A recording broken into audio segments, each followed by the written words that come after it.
Apabila membaca istilah Galuh, sebagian orang langsung teringat pada Galuh yang berhubungan dengan sinonim kata untuk penyebutan nama salah satu kabupaten di Jawa Barat dengan pusat pemerintahan di kota Ciamis. Bahkan nama kabupaten itu sekarang dinamakan sesuai dengan nama pusat pemerintahannya, yaitu Kabupaten Ciamis. H.N. van der Tuk 1897 sampai 1912 menulis 4 entry untuk istilah Galuh dengan keterangan yang cukup luas. 2 dari 4 entry itu: 1. Mengandung makna putri, permata, ratna, mutu manikam, hiasan emas. Dan 2. Sebutan untuk nama sebuah kerajaan di tanah Jawa zaman dahulu. Istilah Galuh tertulis pula dalam naskah cerita Panji sebagai seorang tokoh bernama Dewi Galuh Chandra di Kirana yang berperan sebagai putri mahkota. Adapun dalam cerita Panji versi Melayu muncul tokoh yang bernama Galuh Ajeng, sehingga di Banjarmasin istilah Galuh itu dipergunakan sebagai sebutan bagi seorang anak gadis. Kalau di masyarakat Sunda sama dengan istilah Neng. Seorang kepurbakalaan yang menekuni serta meneliti secara seksama berkenaan dengan asal-usul peristilahan Galuh tersebut, yaitu R.N.G. Purbacaraka 1945 halaman 6 sampai dengan 10 menjelaskan tentang istilah Galuh. Penjelasannya diawali dengan menelusuri kamus berbahasa Jawa yang kemungkinan besar merupakan kamus karangan Greek and Rorda 1901.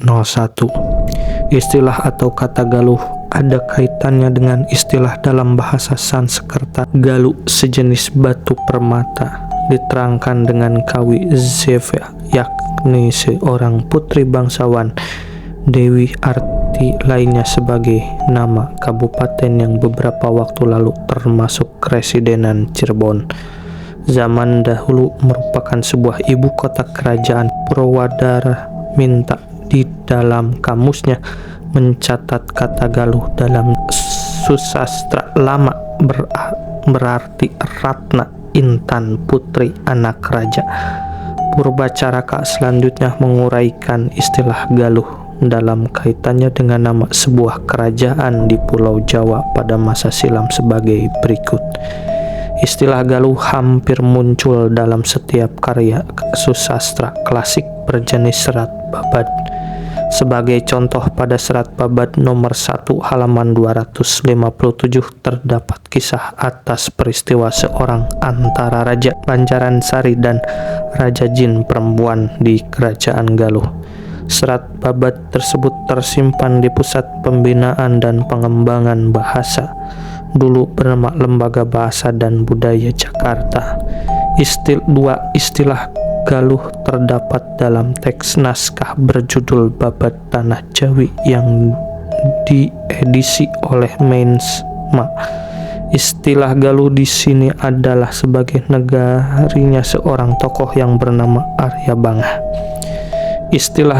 Tiga istilah Galuh muncul juga dalam teks naskah berjudul Serat Aji Saka Gancaran yang diteliti oleh C.F. Winter 1857. Istilah Galuh di sini dapat diartikan sebagai sebuah negara yang diperintah Raja Sindula, ayahanda sang Dewata Cengkar.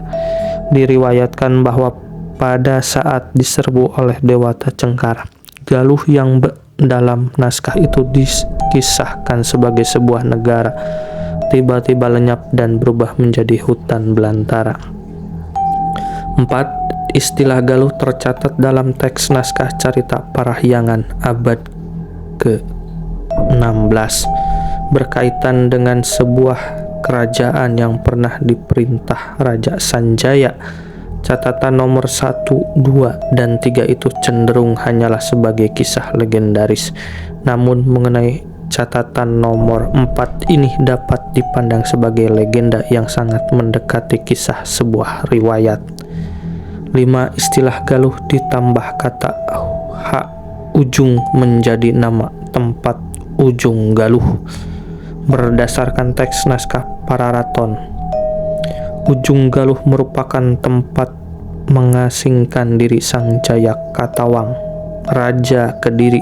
Di tempat ini pula Raden Wijaya, pendiri kerajaan Majapahit, melakukan hal yang sama.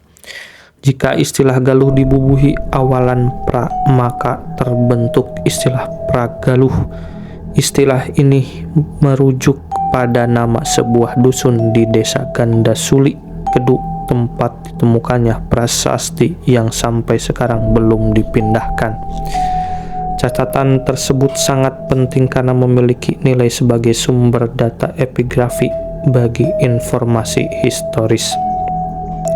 7. Istilah Galuh tercatat pula sebagai sebuah nama tempat dalam geografi di Pulau Jawa yang terdapat dalam karya tulis C.M. Plaite 1913 halaman 282. Ia merupakan salah seorang pakar mengenai pengetahuan budaya Kesundaan pada zamannya. Ia menyebutkan bahwa nama Galuh sekarang merupakan Ongiver Ciamis. Pada sisi lain, Purbacaraka menguraikan gambaran mengenai situasi dan kondisi Keraton Surakarta, Yogyakarta masa lalu. Kedua keraton tersebut pada zaman dahulu memiliki kelompok kalangan pelayan istana atau abdi dalam. Kelompok pelayan tersebut antara lain adalah golongan patuh, prajurit, dan kriya, rajin tangan. Setiap golongan itu bertempat tinggal di sebuah kampung masing-masing. Misalnya, ada yang disebut Kampung Kalangan yang berada di sekitar stasiun Jebres. Pada zaman dahulu, kampung tersebut hampir keseluruhannya ditempati oleh pegawai kalang, yaitu golongan yang bertugas menjaga dan melestarikan hutan jati serta bertugas melaksanakan setiap pekerjaan istana yang berbahan serba kayu jati. Di samping itu disebutkan ada sebuah perkampungan yang bernama Kampung Begalon. Menurut tradisi masyarakat, Kampung Begalon adalah tempat para pengrajin atau ahli menggosok perhiasan berbahan intan dan berlian. Adapun asal-usul sebutan perkampungan tersebut ialah Pegalon. Proses persandian kata pegaluhan atau pegaluhan dari kata dasar galuh. Ada kemungkinan informasi bahwa tempat pegawai tukang menggosok intan dan berlian tersebut muncul sesudah istilah galuh diketahui memiliki makna permata. Muncul pertanyaan pada Purbacaraka, apakah mungkin perkampungan itu dulunya merupakan lokasi para pegawai tukang membuat barang berbahan perak guna penyelenggaraan upacara tradisi penting kerajaan. Adapun benda-benda atau barang yang terbuat dari logam perak itu adalah lancang, sumbul, bokor, dan lain-lain, mengingat perkampungan tersebut berdekatan sekali dengan kampung Kawatan, Sayangan, dan Kamasan. Purwacaraka menulis artikel nomor 4 dengan topik Bagelen. Berkaitan dengan asal-usul kata Bagelen, beliau mengacu pada deretan perubahan bentuk kata Begalon dari kata pegalon, pegaluan, pegaluhan dari kata dasar galuh. Dengan demikian, proses penelusuran istilah Begalen dapat dianalogikan secara sangat mudah saja, yaitu Begalen dari kata pegalen, dari pagalian, dari pegalihan, dari kata dasar galih. Mengenai kata galih ini, pada dasarnya merupakan bentuk kromo halus dari kata galuh sendiri. Akan tetapi jangan mencampurkan bentuk kata kromo dengan kata kromo. Adapun yang dimaksudkan dengan kata kromo seperti pada putra kromo anak ngoko, ria kromo amah ngoko. Hal tersebut dapat dibandingkan dengan contoh kata pangguh menjadi panggih, kata lungguh menjadi linggih, kata sungguh menjadi singgih, kata rungkuh menjadi ringkih, dan lain-lain. Jadi dapat dikatakan bahwa kata pegalihan adalah bentuk kromo dari kata pegaluhan, pagal. Demikian pula halnya kata atau istilah bahasa Sunda galih, hati, kolbu, juga galuh bagian tengah batang suatu pohon kayu mengacu kepada kata galuh. Begitu pula istilah atau kata galih atau galuh yang tercatat dalam teks atau carita riwayat di masyarakat Sunda mengacu kepada istilah atau sebutan sebuah kerajaan zaman lampau, dan sering-sering dipadukan dengan kata Pakuan, pusat pemerintahan, yang kemudian muncul dalam istilah Galih Pakuan dan atau Galuh Pakuan. Pada bagian selanjutnya, Purbacaraka berpendapat bahwa tempat yang bernama Ujung Galuh itu kini adalah ujung pelabuhan atau bandar di Surabaya, dengan nama lengkapnya ialah Ujung Perak, yang beberapa waktu kemudian berganti menjadi Tanjung Perak, yang disesuaikan dengan Tanjung Priok di Jakarta. Dengan demikian, nama Ujung Galuh dapat diartikan sebagai ujung atau Tanjung Perak. Namun demikian, Purbacaraka memberi pandangan lain bahwa istilah Galuh merujuk kepada nama suatu lokasi yang berada di wilayah Pulau Jawa bagian arah barat. Berarti bahwa tanah Galuh, daerah Galuh atau negeri Galuh itu sama dengan tanah Perak, daerah Perak atau negeri Perak.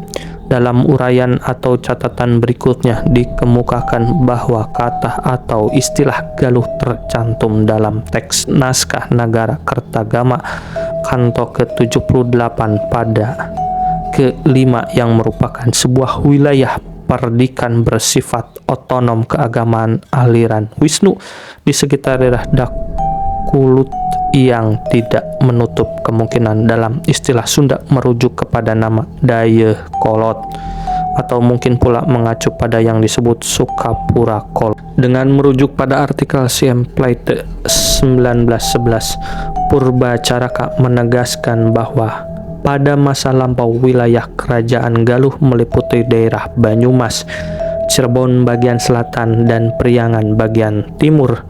Apabila informasi mengenai wilayah Galuh dan Bagelen digabungkan, maka ada kemungkinan keseluruhan tempat sepanjang aliran Begawan Serayu Citanduy pada zaman dahulu berada dalam kekuasaan kerajaan Galuh, yang pusat aktivitas pemerintahannya di wilayah Kabupaten Ciamis masa kini.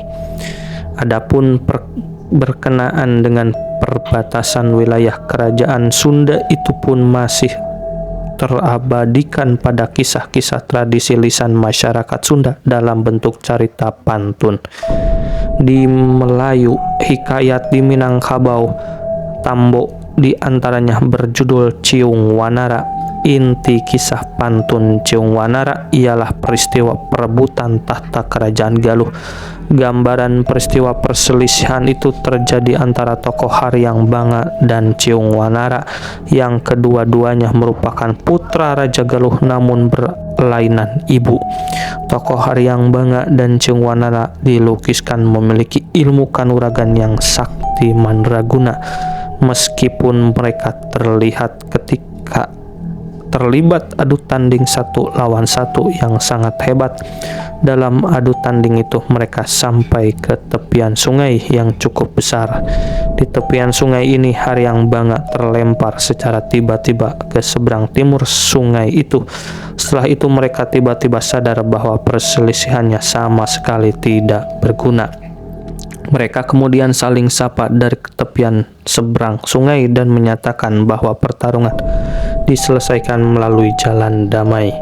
Mereka sepakat bahwa wilayah kerajaan Galuh dibagi dua bagian. Wilayah timur dari sungai Cipamali menjadi wilayah kekuasaan Haryang Banga, dan bagian barat sungai Cipamali menjadi wilayah kekuasaan Ciung Wanara. Akhir kisah selanjutnya, Haryang Banga berangkat ke arah timur sambil mendendangkan nyanyian sukacita Tetembangan bertahta di kerajaan Majapahit. Adapun Ciung Wanara menuju ke arah barat sambil berkisah cerita pantun pepantunan dengan bersinggasanakan kerajaan Pajajaran. Diceritakan pula tentang tapal batas sebelah selatan kedua kerajaan itu adalah Sungai Cisarayu, kini sering disebut Kali Serayu, yang mengalir lewat sebagian wilayah Purwokerto dan Maos yang kemudian bermuara ke Samudra Hindia.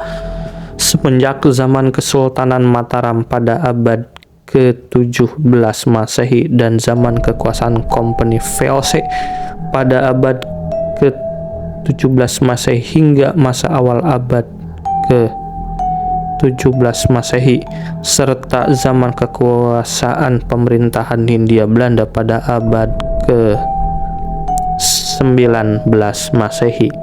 Batas wilayah administratif di sebelah timur itu dipindahkan ke sebelah barat, yaitu sepanjang tepian Sungai Cilosari untuk sebelah utara serta sepanjang tepian Sungai Citanduy di sebelah selatan.